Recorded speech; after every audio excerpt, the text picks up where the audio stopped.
11:45 আওয়াজ আমরা পাইছি, কল পাইছি। কল পাইয়ে রিসিভটা করার পরে আমরা জানি যে 47 মাইলে এই জায়গার মধ্যে হয়েছে যে দোষ পড়ছে।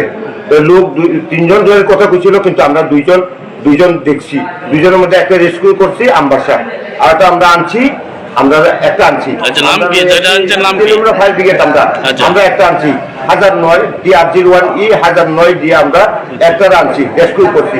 আবার এখন ডেড বডি এটা আমরা হ্যান্ডওভার করছি ডক্টরের কাছে। আচ্ছা, না যারা আনছেন ডেড বডি, আচ্ছা যারা আনছেন তার নাম কি? তার নাম হলো রূপু বরদালি। এই ছিল 22। আচ্ছা, হ্যাঁ। ওরা কিসের ছিল? ওরা কি মাটির নিচে আসলো। কোন জায়গাতে হয়েছে? 47 মাইলে। কি কাজে আসলো তারা? সিমেন্টের কাজ, ড্রেন অফিসটা ছিল। ওই ড্রেন হওয়া সত্ত্বেও কিন্তু মাটিটা কাটা ঠিক মতো হয়েছে না।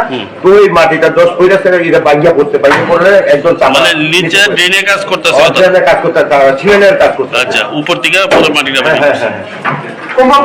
ঠিক আছে। আমরা রেস্কিউ করতাম, পাচ্ছি ওই বিধি টাইম একটু ওই নেই আপনার কম্পিউটার